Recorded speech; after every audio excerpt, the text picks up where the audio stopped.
বলবে যেটা mob lynching হয়েছে এর পিছনে একটা কমিউনাল অ্যাঙ্গেল ছিল।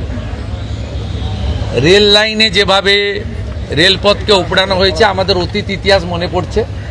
2019-এর সিএ বিরোধী আন্দোলন বা কিছুদিন আগে ওয়াকফ অ্যামেন্ডমেন্ট বিরোধী আন্দোলন।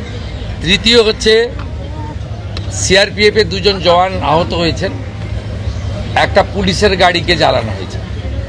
আপনারা নিশ্চিন্তে থাকুন, প্রথমটার তো বিচার দেব, ক্যাপিটাল পানিশমেন্ট দেব। ওর বাবা যা যা চেয়েছে সব করবে মুখ্যমন্ত্রী, সাথে সাথেই ফোনে কথা বলেছে এবং আমি খুশি যে ওনারা আমার আস্থা রেখেছেন। বাকি 3টে বিষয় যারা যুক্ত, যারা অতৃপ্ত আত্মা, ভোটে হেরে যারা ঘরে ঢুকে গেছিলেন, এখনও ঢুকে আছেন, এই তিনজন মিলে এই যে 3টে কাণ্ড করেছে না, এদেরকেও কিন্তু ভুগতে হবে। এমন ভোগাবো বুঝতে পারবে।